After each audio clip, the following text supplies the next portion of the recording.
Thank you very much, Dr. Ashraf and Dr. Waleed. It's a great honor for me to be a part of this panel. And what I'm going to do today is just keep it very, very simple and talk about lung ultrasound in COVID-19 disease, not pneumonia, but take a little bit more holistic approach as it was mentioned yesterday and go over that in the next few minutes. Uh, as mentioned, I work in Riyadh, Saudi Arabia. I have no disclosures other than my association with WinFocus, and this is the cardiac center where I work.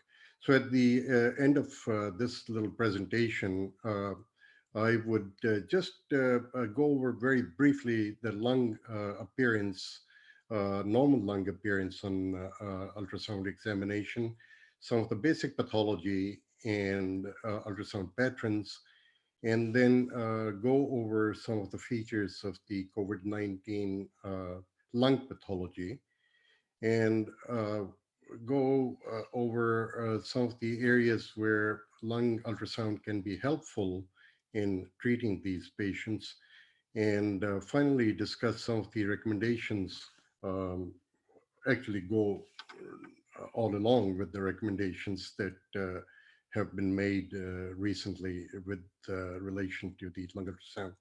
So this was shown yesterday, and once again, at the expense of repetition, I think it's very important for everyone to understand what a normal lung looks like, and that these are the artifacts that we recognize as in the normal lung with the pleural line and the reverberations. And also, I want to show here that different probes can be used, although the images of the same patient may look somewhat different with different probes, but it is a matter of getting used to and the availability of the probes that you have, although some recommendations have been made recently. So this is the normal lung, ultrasonic view of it with the pleural line and the lung sliding, which is the lung itself moving over the parietal pleura, and the rib shadows, the bat sign, and the reverberations of the A lines, which is the A pattern, the normal lung. So it is also in relation to the COVID, um, somewhat important to understand that it depends on where you're looking at the lung. You may have very normal looking lung, and at another spot on the chest wall, you may discover huge pathology. And also the seashore sign comes handy because M mode is an important aspect of it, and it has been stressed even before. And we keep that in mind with relation to the movements of diaphragm and different parts of the lung. Uh, so these are the artifacts which are normal A lines, and the vertical lines that originate from the pleural line are pathological. The images, the formation of images is pathological. This is a lung with pneumonia. And also here's an image of the effusion, which is abnormal. So these pathological artifacts called the B lines play a very important role in recognition of what is going on in the COVID-19. So how do B lines come about? So here is from courtesy of Dr. Volpicelli, two mechanisms basically. One is the increase in the water content of the lung tissue that would generate the B lines, or loss of air, which is seen in atelectasis or lung collapse. So in the first situation, the weight of the lung is increased and the volume remains constant, whereas the volume is decreased and the weight remains constant when there's only air loss, both of them giving B lines. Um, there may be other mechanisms that may not be so simplistic now that we have looked at the COVID-19 pneumonias, that there may be other mechanisms in play which give rise to B lines, but we await the experts to come with more explanations and some experimental data. The lung ultrasound is also a surface imaging technique, and it was pointed out yesterday that if you have an aerated lung interposed between the pathology and the probe, you may see it as a normal lung, and the surface lesions are the ones which would help uh, make the diagnosis of pathology. So here are two examples of that, histiocytosis on the left and consolidation on the right hand of the screen. So what is COVID-19 and what kind of pneumonia are we dealing with in this disease? Most of the patients who are tested positive for COVID-19, for SARS-CoV-2 infection, will exhibit the pulmonary symptoms and the lung will be involved. 20% of them have serious symptoms and 5% of them require mechanical ventilation, and there's approximately 2% mortality uh, depending on where you are and how they are treated. But pneumonia is only a part of the wide spectrum of pathology that these patients experience, and at times die not because of pneumonia, but because of other issues that they have, such as pulmonary embolism or myocarditis or superimposed bacterial infections rather than the, or sepsis rather than the primary viral infection. So we try to understand this concept by looking at lung ultrasound, this in this busy slide, which is the conceptual framework where the lung ultrasound is normal, for example, and the patient has respiratory failure. We look at carefully what the uh, uh, the um, the tests for PCR tests show. And if they're negative, then their reason for their respiratory failure is not COVID necessarily, it's non-parenchymal lung disease. And if they turn out to be positive and they may have, and the lung ultrasound is normal, then there may be some other reasons, for example, COPD exacerbation and possibly coronavirus affecting their overall health, but not necessarily the lung issue. This is the next where the lung ultrasound is consistent with COVID pneumonia and they're PCR positive. Obviously, this is where we're dealing with the SARS-CoV-2 pneumonia.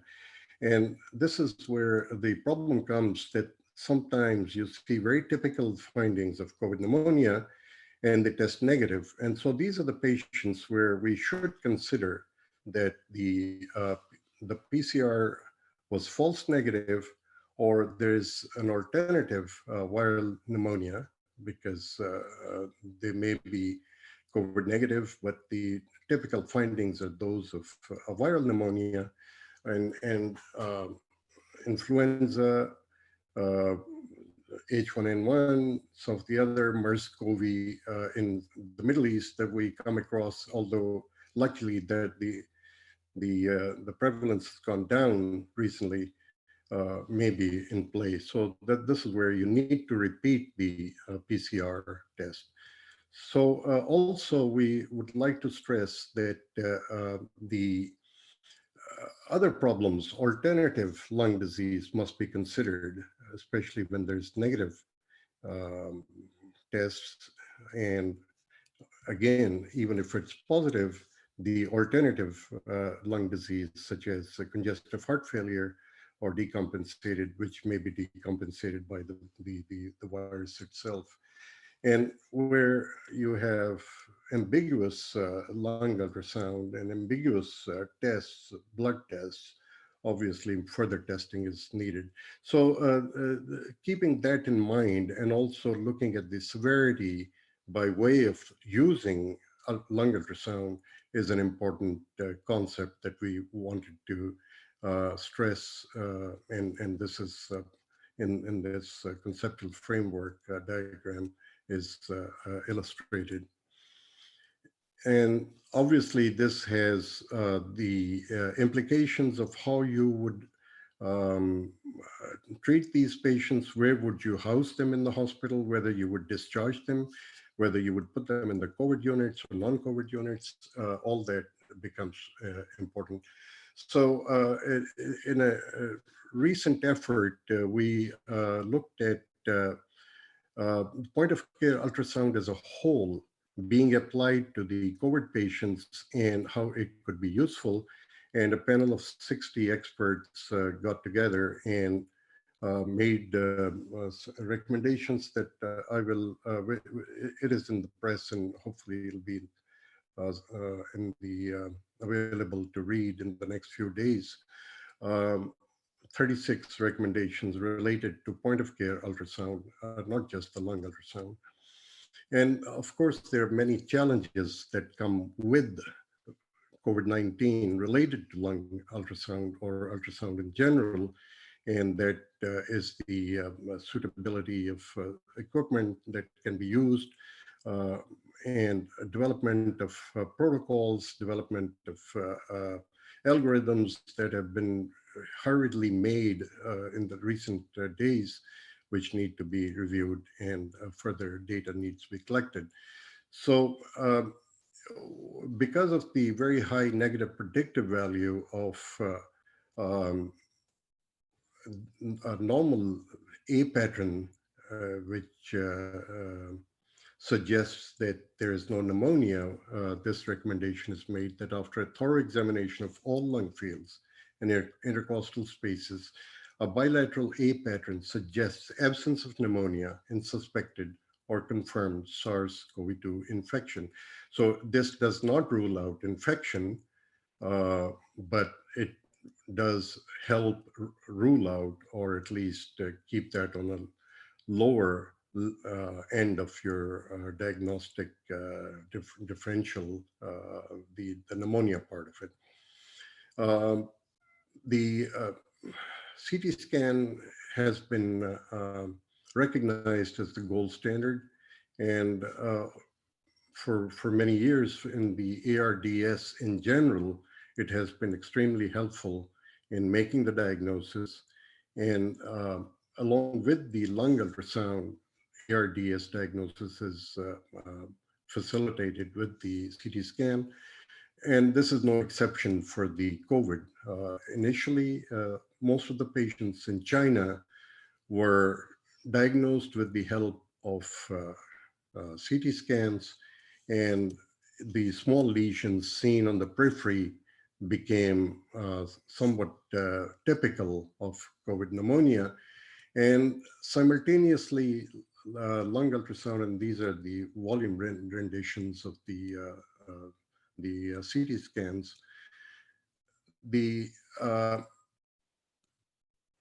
the ultrasound findings also corresponded to what was seen on the CT scans, and the interpretation of what was seen on the lung CT was also described in what could be on the lung ultrasound. So thickened pleura would be akin to thickened pleural line. Ground glass shadow and effusions would correspond to multifocal discrete or capsular B lines, and so on and so on. So this helped understand what we were expecting on the lung ultrasound, and thus the CT scan use became somewhat more restricted where it was absolutely necessary, or in many instances where it was not available, the lung ultrasound became very, very important modality to diagnose. So when the CT scan is not accessible or appropriate, we suggest using lung ultrasound to aid the diagnosis of COVID-19 pneumonia in suspected cases. So there's good agreement on that and some literature to support it. Laurent Zeleskiewicz showed the severity of pneumonia could be compared to what was seen on the CT scans, and a good correlation with the area under the curve, 0.78, and even the gray area, the sensitivity and the specificity were pretty good. So lung ultrasound can be used, and lung ultrasound also reduced the number of CT or the conventional imaging tests, examinations done for the patients shown by the Pavia group. So what is on the lung ultrasound? This is the important question now. We see lung sliding in the normal lung with A pattern all the way going to consolidations, and in between we have subpleural consolidations and B lines and raggedy or irregular pleural lines. So that goes along with the severity also, and where to examine and what approach to use. It was very important that we looked at the posterior part of the lung, the dorsal part of the lung, along with the scapula and the zone 6 in Ruby's approach to not miss it. And this is where early lesions could be diagnosed. So the COVID-19 internal medicine recommendations in Canada, it has been recommended that in addition to the usual lung scan regions, posterior lung zones of the patient should be scanned wherever possible. And it's a very strong recommendation by a panel of 16 experts who wrote these guidelines. So looking at the different parts of the lung and to integrate it is the key to it, so that you can understand in a three-dimensional way and a complete picture of the lung. And this is typical COVID-19 pneumonia patient. And you can see different lesions and they're documented in different parts of the lung. And this is for comparison and for documentation, and progression of the disease is very important. So the features are as follows, described by Volpicelli. This is the first thing to look for is irregular pleural line.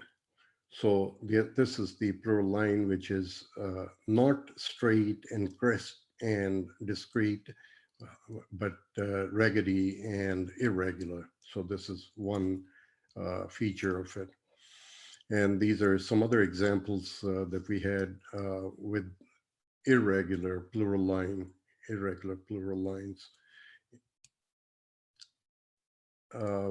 The next feature is fragmented pleura, and this is again shown by Dr. Volpicelli in this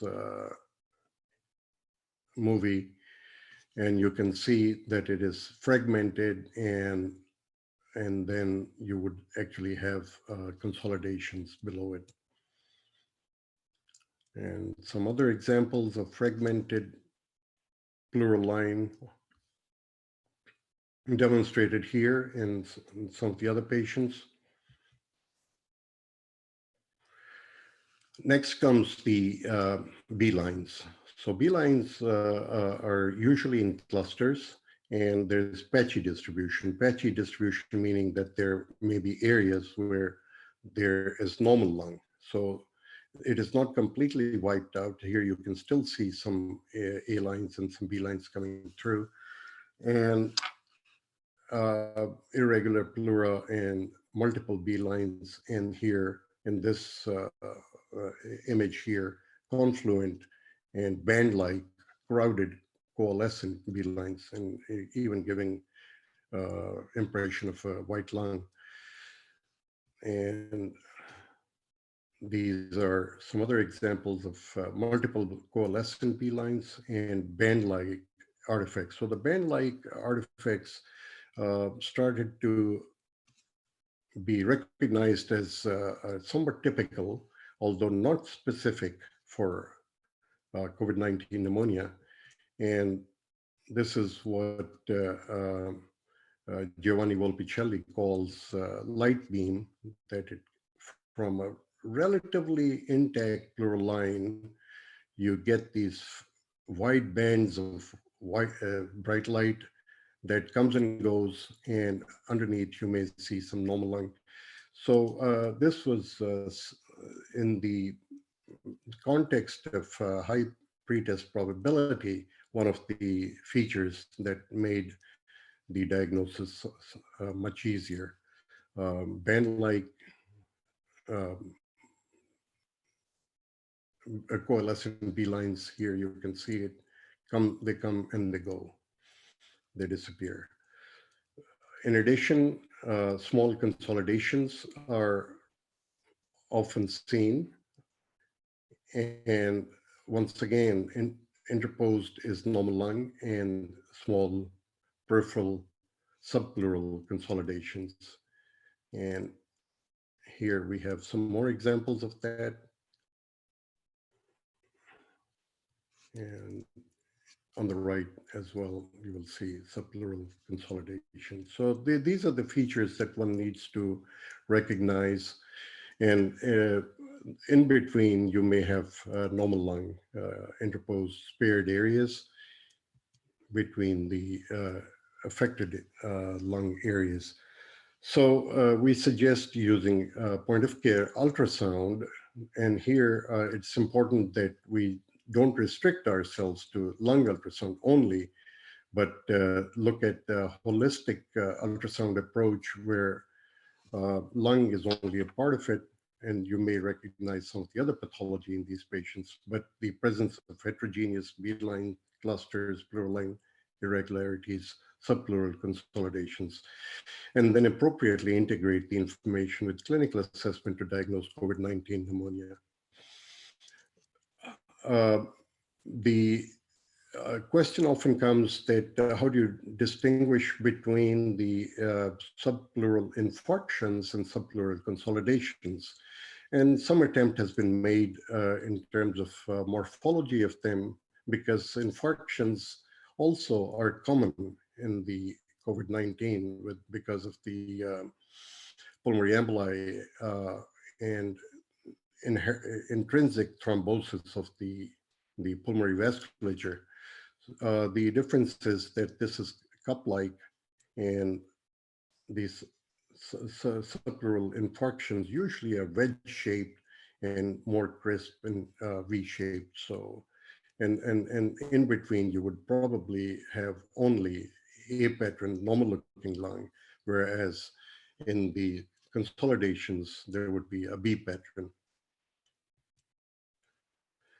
Larger consolidations, solid pneumonias can also be recognized, and those are once again depending on either progression of the disease itself or superimposed bacterial infections, and the air bronchograms and consolidations can be recognized in these patients, and especially those who become quite ill later on and develop complications of pneumonia, i.e. Right ventricular failure or severe hypoxemia, or we even discovered presence of shunt, intraatrial shunts, and also we demonstrated the intrapulmonary shunts in some of these patients, and that publication should be in the press very soon. There is generally not a lot of effusion. There may be a little bit, but as a feature, the big consolidations did not have large pleural effusions. So the key findings, to sum up, is interstitial syndrome, and it can progress to ARDS pattern. B lines are the hallmark. They may be coalesced wide bands, and pleural line thickening, irregularity, subpleural consolidations, decreased pleural lung sliding. And this is an important concept that may be in play when the ventilation is strategies are being considered in their consolidations. Uh, Something that came along that we learned during this disease is through the editorial written by Professor Gatnoni and his colleagues, that there were two phenotypes and they exhibited very peculiar features of severe hypoxemia in the L type, whereas in the H type, there was more traditional type of commonly recognized ARDS, and whether different ventilation strategies should be used has sparked a lot of debate, and a lot of interesting pathophysiology is being uncovered. In our own experience, we have found patients that fit nicely into the L pattern phenotype L, and those who fit in the phenotype H. Whether that pans out or not, um, it does help you make the right decisions, perhaps, whether you need to prone them. And definitely in this particular patient, the proning has considerably helped the lung here.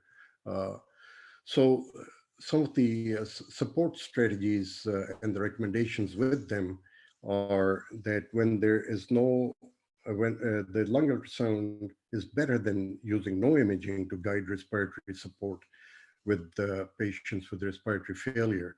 And this is for ventilation strategies, prone positioning, PEEP, recruitment maneuvers. And in addition to regular standard respiratory monitoring, it is suggested that lung ultrasound over chest X-ray and equal to chest CT could be used to guide clinical decisions for the respiratory support with the patients with respiratory failure. And multi-organ point of care ultrasound is superior to lung ultrasound alone for decisions about respiratory support because you have much more information. Finally, the patient-induced, self-induced lung injury is another concept that became quite um, apparent in many of these patients, especially in the early part of their pneumonias. And here is a good example of that patient breathing spontaneously, uh, very tachypneic. The lungs did not, on the ultrasound examination, did not look so bad. However, there's a little picture there. We discovered that the hypoxemia was very much related to a shunt that we discovered intraatrially that the patient opened or already had a pre. Uh, yeah. Uh, Finally, the infection control in relation to the ultrasound examination is an important concept, and we feel that the exams should be targeted, short, and the recommendations made by the manufacturers must be adhered to in terms of cleaning and so on. So with that, I conclude, and I thank you very much for your attention. Thank you very much, Dr. Arif, for this very, very nice, very comprehensive presentation.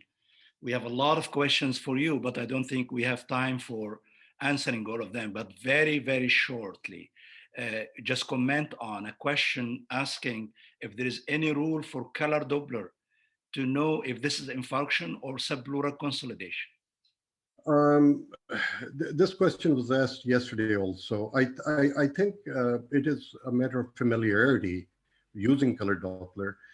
Color Doppler and then also the contrast enhanced ultrasound, CEUS, are modalities which may be helpful. And I think we just need more data and more publications to to have any recommendations as to how and where to use them and what to make of them. Okay, Walid Shibel, if you have 20 seconds to comment.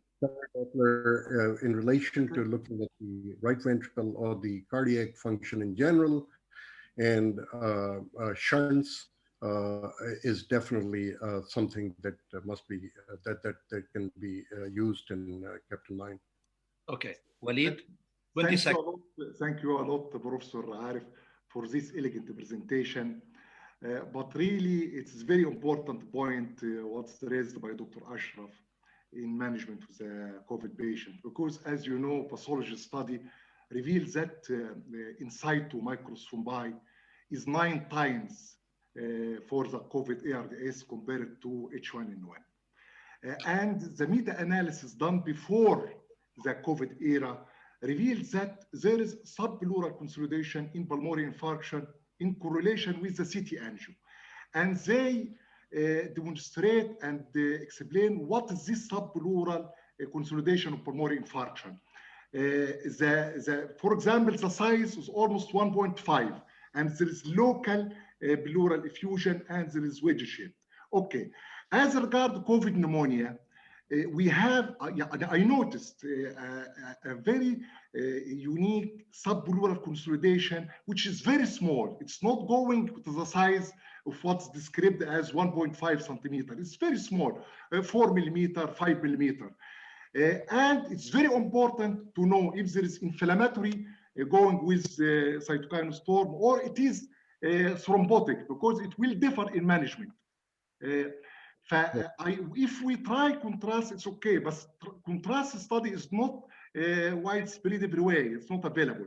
But I use the color in almost 50 to 60% of patients, and I have these images.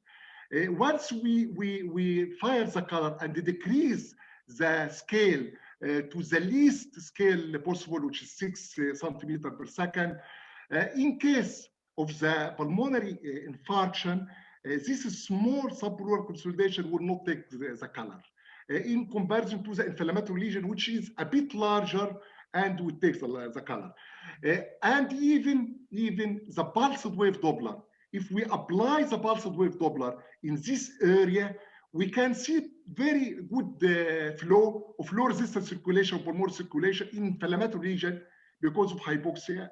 And in case of infarction, it's flat scale, no spectral Doppler at all. Very good point.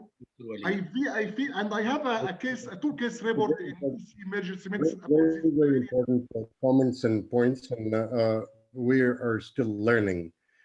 We have learned a lot through COVID, and as I was saying, that the pathophysiology is very different in this disease, and it's not all. We are kindly requesting you, Dr. Arif, to go through the Q&A and answer directly in written, because there are many questions directed to you. And because of the time constraint, I have to give the mic now to Walid